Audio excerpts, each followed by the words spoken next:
अमेरिकी बाजारों में मिला जुला कारोबार, डाउ में करीब 200 अंकों का उछाल, लेकिन टेक शेयरों में बिकवाली से नैस्डैक में दूसरे दिन दबाव। ज्यादातर एशियाई बाजारों की बढ़त के साथ शुरुआत, एसजीएक्स निफ्टी करीब 60 अंक चढ़कर 17,550 के पार, हैंगसेंग में भी हल्का उछाल।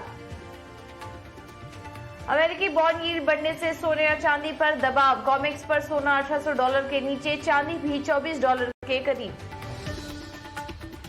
ईटी नाउ स्वदेश की खबर पर मोहर, भारत स्ट्रैटेजिक रिजर्व से 50 लाख बैरल क्रूड जारी करेगा। अमेरिका, जापान, चीन समेत 5 अन्य देशों ने भी एसपीआर से कच्चा तेल रिलीज करने का किया ऐलान। एफआईआईसी कैश मार्केट में लगातार 5वें दिन बिकवाली और 5 दिनों में करीब 12,500 करोड़ रुपए से ज्यादा के शेयर्स बेचे। बिटकॉइन समेत सभी क्रिप्टो करेंसी को बैन कर सकती है सरकार, 29 नवंबर से शुरू हो रहे शीतकालीन सत्र में आएगा बिल। कैबिनेट की अहम बैठक आज, 3 कृषि कानून बिल की वापसी पर लग सकती है मुहर, संसद के शीतकालीन सत्र में पेश होगा विधेयक। जी सोनी का मर्जर आखिरी दौर में, 2 अरब डॉलर होगा नई कंपनी का रेवेन्यू, पुनीत गोयनका ने कहा डील है ट्रैक पर। और आज फोकस में रहेंगे डिफेंस शेयर, रक्षा मंत्रालय ने रूस के साथ 5,000 करोड़ रुपए की राइफल डील को दी मंजूरी।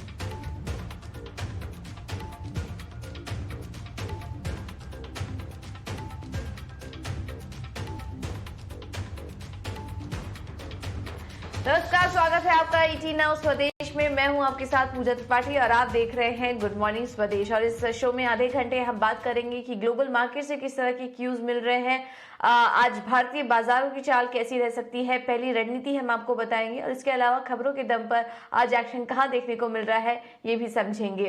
कल अगर मार्केट को देखें तो शानदार रिकवरी देखी गई थी निचले स्तरों से, लेकिन एक वजह ये भी थी कि काफी सारे स्टॉक्स थे जो कि काफी ज्यादा पिट चुके थे, तो वहां से भी एक शॉर्ट कवरिंग हमने देखने को मिली। अगर निफ्टी पर नजर डाले तो निचले स्तरों से करीब 250 अंकों की रिकवरी हुई और 80 अंक ऊपर निफ्टी बंद हुआ। और इसी तरह सेंसेक्स में भी निचले स्तरों से करीब 900 अंकों की रिकवरी देखने को मिली और हरे निशान में ही निफ्टी, सेंसेक्स और बैंक निफ्टी ने क्लोजिंग दी है। लेकिन ये जो रिबाउंड आया है कल मार्केट में, हमने देखा क्या इसको एक सेलिंग अपॉर्चुनिटी की तरह यूज करना चाहिए, ये आप आगे हम समझेंगे। हमारे साथ एक्सपर्ट भी जुड़ेंगे जो कि आपको रणनीति भी बताएंगे। लेकिन एक बार देख लेते हैं कि एशियन मार्केट की चाल किस तरह से देखने को मिल रही है।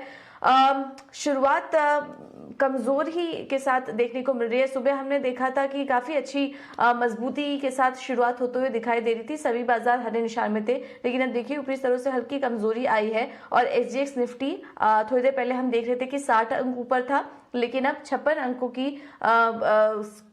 56 अंकों की मजबूती के साथ इस वक्त एसजीएक्स निफ्टी दिखाई दे रहा है, लेकिन ऊपरी स्तरों से हल्का यहाँ पर नीचे आया है एसजीएक्स निफ्टी और बाकी सारे जो बाजार हैं वो भी अब लाल निशान में आ चुके हैं। और किस तरह के क्यूज मिल रहे हैं इस वक्त ग्लोबल मार्केट से, ये भी समझ लेते हैं। मेरे साथ प्रियंका जुड़ चुकी हैं बताने के लिए। प्रियंका गुड मॉर्निंग, बताइए आज जो संकेत मिल रहे हैं वो कैसे हैं विदेशी बाजारों से? गुड मॉर्निंग पूजा। देखिए, अगर आप संकेतों की बात करें, डेटा पॉइंट्स की बात करें, इंपॉर्टेंट फैक्टर्स की बात करें तो स्टेटस क्यों कहना चाहिए, सब कुछ एक जैसा कुछ दिनों से चला आ रहा है उसी तरह का सिनेरियो है। रीज़न उसके क्या है? क्योंकि हम देख रहे हैं बॉन्ड यील्ड बढ़ी हुई हैं। बॉन्ड यील्ड बढ़ती हैं तो फाइनेंशियल स्टॉक्स पर एक प्रेशर पड़ता है, टेक्नोलॉजी स्टॉक्स पर प्रेशर पड़ता है, जिसका हमने असर साफ तौर पर कल देखा। नैस्डैक में फिर से कल गिरावट देखने मिली। ये दूसरा दिन था जहां से हमने एक बड़ा फॉल देखा, लगभग 0.5% का फॉल था। Dow Jones on the contrary, अगर आप यूएस मार्केट्स की बात करें तो वहां से जो संकेत है बड़े मिक्स क्यूज है, क्योंकि डाउ जोन्स में आपको लगभग 0.5% की यानी राउंड अबाउट 200 पॉइंट्स की अप मूव देखने को मिलेगा। तो डाउ ऊपर था, नास्डैक नीचे था, एसएनपी ऑलमोस्ट फ्लैट था। तो ये एक बड़ा इंडिकेटर मिक्स क्यूज कहने चाहिए। उसका रीजन था क्योंकि वहां पर एनर्जी स्टॉक्स, फाइनेंशियल स्टॉक्स, वहां एक अच्छा स्पर्ट देखने को मिला और उसका रीजन दूसरे क्यू से जुड़ा हुआ है, वो है ब्रेंट क्रूड। क्योंकि हम लगातार बात कर रहे थे कि कंट्रीज जो हैं, कई सारी कंट्रीज हैं वो अपने स्ट्रेटेजिक रिजर्व से रिलीज करने वाली हैं क्रूड, ताकि क्रूड की प्राइसिंग जो है वो नीचे आ पाए। यूएस इसमें बड़ा कंट्रीब्यूटर है और इसके चलते हमने देखा कि कल ब्रेंट क्रूड में तेजी लौटी, लगभग $82 प्रति बैरल का भाव हो गया ब्रेंट क्रूड का, जिसके चलते एक पुल बैक मिला एनर्जी स्टॉक्स को, फाइनेंशियल स्टॉक्स को, जिसके कारण हमने डाउ में तेजी देखी। तो ये इक्वेशन थी। लेकिन उसके अलावा अगर आप दूसरे बड़े फैक्टर्स की बात करें तो वो अभी they continue to be worrisome. आप यूएस डॉलर इंडेक्स की बात करें, वो 96.55 के पास है। आप दूसरे इंडेक्स यूएस बॉन्ड यील्ड की बात करें, वो 1.67 के पास है। तो ये बड़े कंसर्न्स हैं जो लगातार बने हुए हैं। क्रिप्टो करेंसी पे हम लगातार देख रहे हैं एक जो उन पर जो हेडविंड्स बनी हुई है वो जारी रहेंगी। भारत में भी अब बात की जा रही है कि विंटर सेशन में शायद यहाँ पर इसको रेगुलेट करने के लिए किसी तरह के फ्रेमवर्क और बिल्स की बात होगी। तो ये एक सेंटिमेंटल इफेक्ट जरूर है। लेकिन बिटकॉइन में हमने परसों के दिन यानी 2 दिन पहले एक अच्छा फॉल देखा था, तो कल वहाँ मामूली सी रिकवरी देखने को मिली है। लगभग 57,000 के पार है अभी इस वक्त बिटकॉइन। तो ओवरऑल आप ब्रेंट क्रूड की बात करें तो वहाँ थोड़ी तेजी लौटी है। यूएस मार्केट से आपको मिक्स क्यूज मिल रहे हैं, एशियन मार्केट से निकल कमजोर है, तो वहां से भी आपको कमजोरी के संकेत मिलेंगे। पूजा।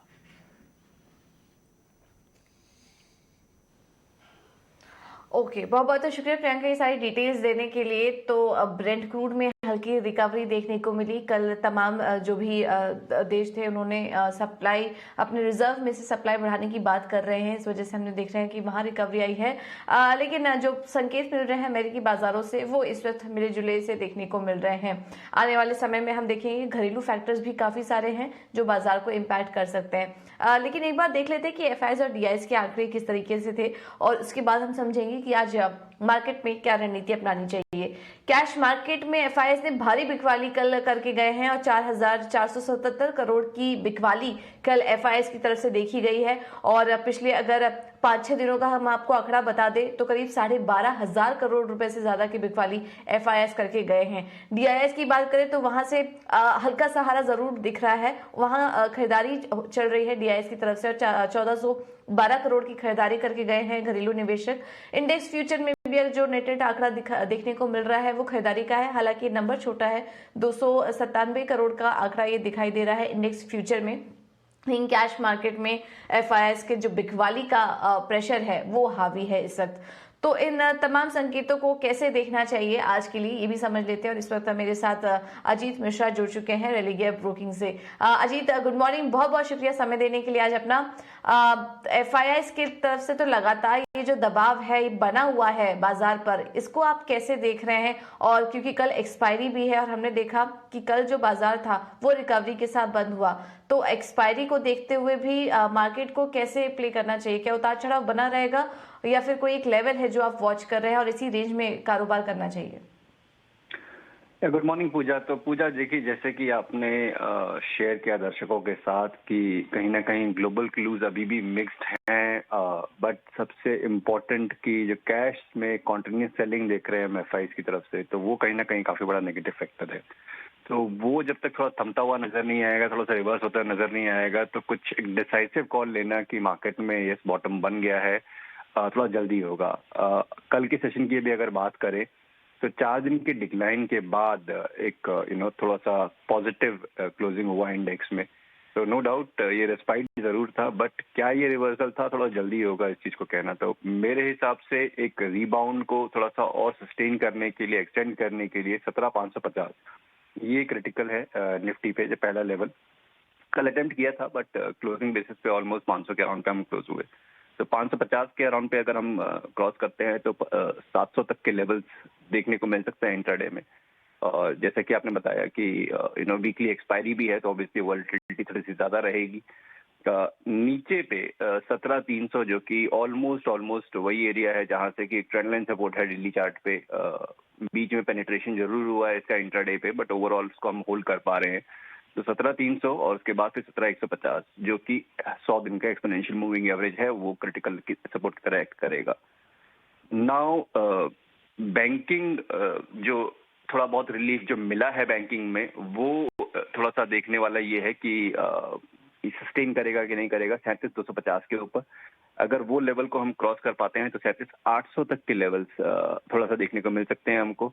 प्राइवेट बैंक्स उन पे फोकस होना चाहिए क्योंकि जो डिक्लाइन आया है वो काफी सीवियर रहा है प्राइवेट बैंक्स में। तो अगर थोड़ा सा रिलीफ आता है, एक्सपायरी में थोड़ी सी शॉर्ट्स कवर होते हैं, तो शायद यहाँ पे थोड़ा रिकवरी देखने को मिले। तो 37,800 से लेकर 38,200 ये लेवल्स होंगे बैंकिंग इंडेक्स में ऊपर के। और जो नीचे पे करीब 36,600 से लेकर 36,200 ये क्रिटिकल सपोर्ट्स होंगे।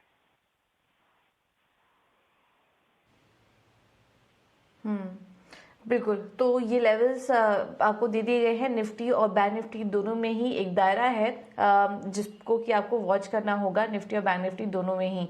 तो यहाँ पर आप नज़र रखिए क्योंकि एक्सपायरी के पहले का दिन है तो उस लिहाज से थोड़ी उतार चढ़ाव यहाँ पर देखने को मिल सकता है। अजीत, इसके अलावा स्टॉक स्पेसिफिक रणनीति आज के लिए क्या अपना के चले?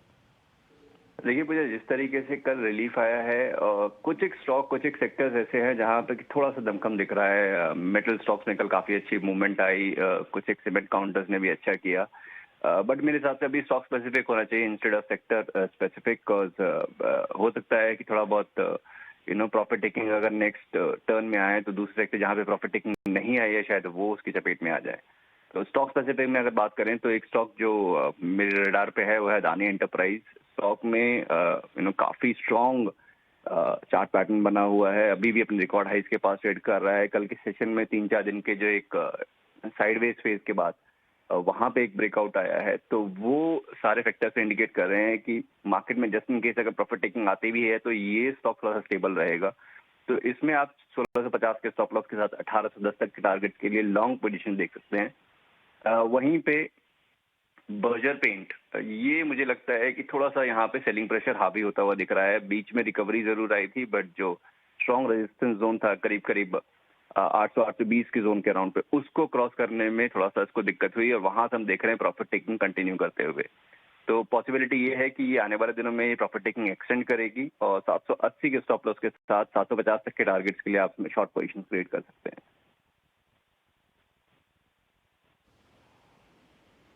ठीक है, तो ये दो कॉल्स हैं जहां पर की रणनीति आपको सुझा दी गई है। बहुत बहुत शुक्रिया अजीत ये रणनीति बताने के लिए हमारे दर्शकों को। तो अदानी एंटरप्राइजेस खरीदारी करके चलिए 1810 के लेवल्स देखने को मिल सकते हैं स्टॉक में, और बर्जर पेंट्स पे भी बिकवाली करने की राय आपको दी जा रही है 750 के लेवल्स के लिए।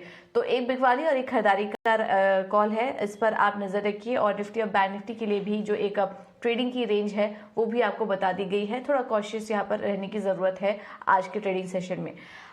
चलिए, तो बात हुई मार्केट की, लेकिन खबरों के लिहाज से आज एक्शन कहां पर देखने को मिल सकता है ये भी समझ लेते हैं। मेरे साथ शरद जुड़ चुके हैं बताने के लिए। शरद, गुड मॉर्निंग। बताइए आज खबरों के दम पर फोकस कहाँ है? गुड मॉर्निंग पूजा। तो सबसे पहले जो फोकस रहेगा हमारा वो रहेगा जी पे। जी के मैनेजमेंट जो एमडी सीईओ हैं पुनीत गोयनका जी, उन्होंने एक बयान दिया है कि जो जी और सोनी की जो मर्जर है वो फाइनल स्टेजेस में है। उन्होंने कहा कि जो स्टैंड अलोन बेसिस पे जो आपकी रेवेन्यू होगी दोनों एंटिटीज़ की लेके, तो वो लगभग आपके 14,800 करोड़ पे रहेगी, और जो इन्फ्यूजन एक्सपेक्टेड है सोनी से वो लगभग 11,725 करोड़ पे रहेगी। और जो फोकस रहेगा ओवरऑल जो है स्पोर्ट्स सेगमेंट में रहेगा। उसके अलावा टेल्को स्टॉक्स रहेंगे फोकस में। एक टाइप से पॉजिटिव न्यूज़ देखने को मिल रही है। रिपोर्ट्स आ रही है कि जो डिपार्टमेंट ऑफ टेलीकम्युनिकेशन है वो सुप्रीम कोर्ट को कहेंगी कि जो बैंक गारंटीज़ हैं बहुत सारे जो इश्यूज़ के लिए जो दिए जाते हैं टेल्को कंपनीज़ को गवर्नमेंट के लिए, उन्हें वापस लिया जाएगा। इसके कारण जो अगर आंकड़े देखें तो वोडाफोन आइडिया इसका सबसे बड़ा बेनिफिशियरी रहेगा। लगभग 10,000 करोड़ का बैंक गारंटीज़ है, और एयरटेल का लगभग 3,000 करोड़ का बैंक गारंटी के अमाउंट है। उसके अलावा मूडीज़ ने भी एक अपग्रेड दिया है भारतीय एयरटेल को, और उसमें उसको जो आउटलुक है वो जो है आपके स्टेबल से पॉजिटिव हो गई है, और इम्प्रूवमेंट जो है क्रेडिट मैट्रिक्स में देखने गई है। तो एक टाइप से पॉजिटिव मोमेंटम आपको टेल्को स्टॉक्स में देखने मिल रहा है। उसके अलावा कोल इंडिया रहेगा फोकस में। इस आने वाले सोमवार को इंटरिम डिविडेंड पे विचार होगी। और उसके अलावा डिफेंस स्टॉक्स रहेगा फोकस में। इंडियन एयरफोर्स ने लगभग 2236 करोड़ का जो एक ऑर्डर है स्पेशली आपके जो संचार उपकरणों के लिए, उस पर जो एक फोकस रहेगा। तो आज दिन के ट्रेड में डिफेंस स्टॉक्स रहेंगे फोकस में। उसके अलावा डील्स में बात कर लेते हैं, बड़े डील्स में तो वेदांता फोकस में रहेगा। तो ऑलरेडी अनाउंस हो गई थी कि प्रमोटर एंटिटीज़ लगभग 4.7% स्टेक लेंगे। तो कल के जो डील्स हमने देखे तो लगभग आपके 3.7% स्टेक जो ऑलमोस्ट 13.7 करोड़ शेयर्स है, ऑलमोस्ट 4900 करोड़ का अमाउंट का, वो जो है प्रमोटर्स ने मार्केट से खरीद लिए हैं। और इसके अलावा बालाजी अमाइंस भी फोकस में रहेगा। हालांकि अमाइन स्पेस में बहुत प्रॉफिट बुकिंग देखी है और अमाइन स्टॉक्स 30 से लेकर 50% तक गिरे हैं, पर यहाँ पे एक पॉजिटिव न्यूज़ है कि उनके जो डीएमएफ प्लांट है वहाँ की प्रोडक्शन जो है स्टार्ट हो गई है। और उसके अलावा एक और इम्पॉर्टेंट डील है, फंड एक्शन हमने देखा है, लेकिन ये है लाइका लैब्स में। तो यहाँ पे हम देख रहे हैं कि इप्का लैब्स ने जो है लगातार दूसरे दिन जो है स्टेक बढ़ाई है कंपनी में, और ऑलमोस्ट 18 लाख शेयर्स जो है कल के सेशन में खरीदा है। अब जो है टोटल स्टेक आपका लाइका लैब्स में इप्का लैब्स का ऑलमोस्ट 10% हो चुका है। और आखिर में टी स्टॉक्स रहेंगे फोकस में, और एक टाइप से एक नेगेटिव इम्पैक्ट दिखने मिल सकता है, क्योंकि जो उनकी एसोसिएशन है, टी एसोसिएशन ऑफ इंडिया, उन्होंने चिंता जताया है कि जो प्राइसेस हैं उनमें डिक्लाइन हुई है, डिमांड और आउटपुट और प्रोडक्शन इस सब में भी जो है एक तरफ से कटौती देखने मिली है, तो आगे जो है टी इंडस्ट्री क्राइसिस में जा सकता है। तो ओवरऑल मिले जुले संकेत हैं आज के दिन के ट्रेड के लिए। ओके, बहुत बहुत शुक्रिया शरद ये सारी डिटेल्स देने के लिए। तो चाय कॉफी शेयरों में आज हल्की कमजोरी देखने को मिल सकती है, लेकिन बाकी जो खबरें हैं वो कहीं ना कहीं पॉजिटिव साइड पर ही हैं। खास करके यहाँ पर आज डिफेंस शेयरों पर जरूर नजर रखिए। एक तेज यहाँ पर भी कुछ एक्शन देखने को मिल सकता है सरकार की तरफ से जो अनाउंसमेंट हुआ है उसके चलते। तो चलिए, ये तो बात हुई खबरों की, लेकिन कुछ और भी ट्रेडिंग की रणनीति आपको बता देते हैं। यहाँ पर सेंट्रम ब्रोकिंग की तरफ से भी जो 2 कॉल्स हमें मिल रहे हैं वो खरीदारी की तरफ ही हैं, और स्टॉक स्पेसिफिक जो भी आज रणनीति बताई जा रही है वो ज्यादातर खरीदारी की तरफ ही इशारा कर रही हैं। गुजरात एल्कलीज खरीदारी करने की राय है, 660 के लेवल्स देखने को मिल सकते हैं, 631 का स्टॉप लॉस लगाइए। और लॉरस लैब होगा इनका अगला कॉल, यहाँ पर भी खरीदारी करने की राय देख रहे हैं, और आज के लिए 501 तक के लेवल्स इस स्टॉक में देखने को मिल सकते हैं। तो स्टॉप लॉस होगा 480 का। ये 2 कॉल्स हैं सेंट्रल ब्रोकिंग की तरफ से। अगले कॉल्स आ रहे हैं निर्मल बैंक की तरफ से, और दोनों में यहाँ पर भी खरीदारी करने की राय। HBL पावर है इनका पहला स्टॉक, यहाँ पर ये 52 के लेवल्स, माफ कीजिएगा 60 के लेवल्स देख रहे हैं, स्टॉप लॉस होगा 52 का। और ग्लेनमार्क में भी खरीदारी करने की राय है। कल भी हमने देखा था कि शानदार तेजी देखी गई थी, स्टॉक में करीब 7 से 8% की तेजी थी। आज भी वो बरकरार रहने की उम्मीद की जा रही है, और 535 तक के लेवल्स देखने को मिल सकते हैं इस स्टॉक में। तो यहाँ पर नजर रखिए। कुल हमने आपको आज 6 ट्रेडिंग रणनीति बताई, जिसमें कि ज्यादातर कॉल्स में आज खरीदारी करने की ही राय आपको दी जा रही है। तो इन स्टॉक्स पर आज आप नजर रखिए। अब आगे बढ़ते हैं। ब्रोकरेज हाउस के रडार पर आज कौन कौन से स्टॉक्स हैं ये भी समझ लेते हैं। ये बताने के लिए मेरे साथ ख्याति जुड़ चुकी हैं। ख्याति, गुड मॉर्निंग। बताइए आप ब्रोकरेज हाउस के रडार पर आज कौन कौन से स्टॉक्स हैं, कहां पर फोकस रहेगा? Good morning. सबसे पहले तो मैं शुरुआत करूंगी जुबिलेंट फूड के साथ। यूबीएस ने जुबिलेंट फूड पे न्यूट्रल राय बरकरार रखी है, लक्ष्य को रखा है 4,150 रुपये का। इस कंपनी ने नए स्टोर्स खोल रहे हैं, लेकिन अभी भी पूरी तरीके से मुश्किलें ख़त्म नहीं हुई है। और अगर हम डाइन इन को देखें तो उसकी रिकवरी अभी तक थोड़ी सी बची है। फिर देखते हैं मैक्वायरी ने टीवीएस पे आउट परफॉर्म की राय बरकरार रखी है, लक्ष्य रखा है 810 रुपये का। कमोडिटी की कीमतों के कम होने पर मार्जिन में थोड़ा बढ़त आएगा, और ग्रोथ रिकवरी नए लॉन्चेस और एक्सपोर्ट से आ रही है। फिर देखते हैं मैक्वायरी ने भारतीय एयरटेल पे आउट परफॉर्म की राय बरकरार रखी है, लक्ष्य का है 860 रुपये का। इसमें कंपनी ने कोई भी सब्सक्राइबर्स में लॉस नहीं देखा है, और इसका रेवेन्यू और एबिटा इंक्रीज हो रहा है। आखिरी में देखते हैं CLSA ने हिंदुस्तान एरोनॉटिक्स पर खरीदारी की राय बरकरार रखी है, लक्ष्य का है 1740 रुपये का। हाल बहुत ही बढ़िया make in India product deliver कर रहे हैं, और इसने जो बहुत टाइम से जो हम इंपोर्ट कर रहे थे प्रोडक्ट्स, उसने अपना पूरा खुद का कर लिया है। तो नेक्स्ट जनरेशन उसने खुद के नए मेक इन इंडिया प्रोडक्ट्स बना लिए हैं।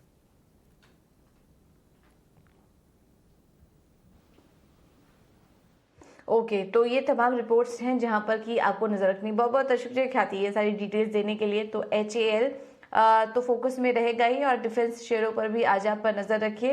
रिपोर्ट्स भी निकल कर आ रही है, खबरें भी ढेर सारी हैं। और भारतीय एयरटेल को लेकर देखिए लगातार एक पॉजिटिव डेवलपमेंट हो रहा है। ब्रोकरेज हाउस के रडार पर भी हैं स्टॉक्स। मैक्वायरी की 860 के लेवल्स देख रहे हैं, और परफॉर्म की रेटिंग बरकरार रखिए, तो यहाँ पर भी आज आप पर नजर रखिए। तो ये तमाम ब्रोकरेज हाउस की रिपोर्ट्स आज निकल कर आई हैं, जहां पर कि आज हमारी नजर रहेगी। अब आगे बढ़ते हैं। ये तो हमने इक्विटी मार्केट पे पूरी चर्चा की, लेकिन अब आपको बता देते हैं कि कमोडिटी मार्केट में आज किस तरह का एक्शन देखने को मिल सकता है। और ये समझाने के लिए अब मेरे साथ जुड़ चुके हैं चॉइस ब्रोकिंग के assistant vice president Sachin Gupta. Sachin, बहुत बहुत शुक्रिया समय देने के लिए। आपसे समझना चाहेंगे आज कमोडिटी मार्केट में किस तरह की हलचल देखने को मिल सकती है, और आपकी तरफ से ट्रेडिंग रणनीति आज क्या क्या होंगी? वेरी गुड मॉर्निंग पूजा। देखिए, अगर कमोडिटी मार्केट की बात करें तो जिस तरीके से गोल्ड और सिल्वर के अंदर लास्ट 3 डेज से करेक्शन बना हुआ है, हमें लगता है कि आज के ट्रेडिंग सेशन में एक पुल बैक यहाँ से देखने को मिलना चाहिए। गोल्ड जो है एज कम्पेयर टू सिल्वर थोड़ा सा स्ट्रॉन्ग रह सकता है, तो अगर हम बात करें कॉमेक्स की, तो कॉमेक्स के अंदर भी एट प्रेजेंट जो है मोर देन 0.5% की तेजी के साथ में कॉमेक्स गोल्ड जो है वो 1760 1765 के आसपास में ट्रेड हो रहा है। हमें लगता है एमसीएक्स गोल्ड के अंदर बाइंग की अपॉर्चुनिटी यहाँ पर मिल सकती है। 47,450 47,500 के आसपास इनके इस गोल्ड के प्राइसेस मिलते हैं, तो वहां से बाइंग की रणनीति लेनी चाहिए। 47,300 का एक स्टॉप लॉस लेना होगा। हायर साइड टारगेट 47,800 और 48,000 तक के लिए देख सकते हैं। नेक्स्ट कमोडिटी जो है वो बेस मेटल से रहेगी। बेस मेटल से हमें लगता है कि निकल के अंदर एक बाइंग अपॉर्चुनिटी यहाँ से बन सकती है। 1550 के बेस्ट लेवल्स रहेंगे बाइंग के प्रोस्पेक्ट से। 1543 के स्टॉप लॉस के साथ में 1565 के टारगेट के लिए निकल में दिसंबर कॉन्ट्रैक्ट के अंदर बाई पोजीशन ली जा सकती है।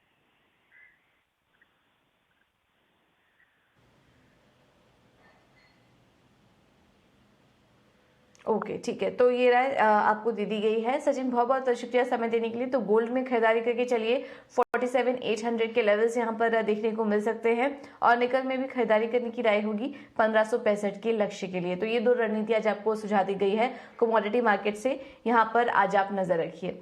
अब आपको बता देते हैं कि दिग्गज मार्केट एक्सपर्ट्स की राय बाजार पर इस वक्त क्या है।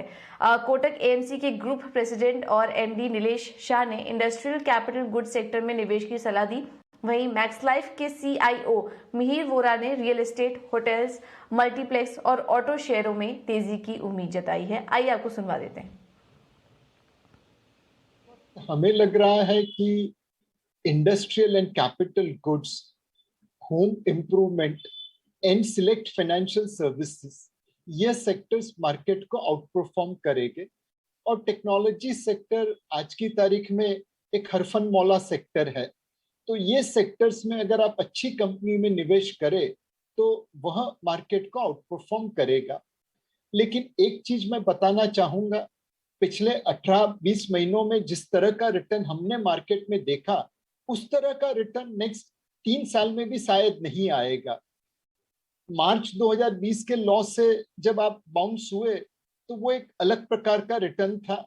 एक सस्ती मार्केट से आप फेयर वैल्यू मार्केट तक पहुंचे। अब फेयर वैल्यू मार्केट में अगर आप निवेश करेंगे तो आपके रिटर्न की एक्सपेक्टेशंस को मॉडरेट करना बहुत जरूरी है। जैसे कि टूरिज्म है, होटल सेक्टर है, multiplexes, malls, shopping related sectors हैं, उसमें तो डेफिनेटली इम्पैक्ट आएगा, पॉजिटिव इम्पैक्ट आएगा।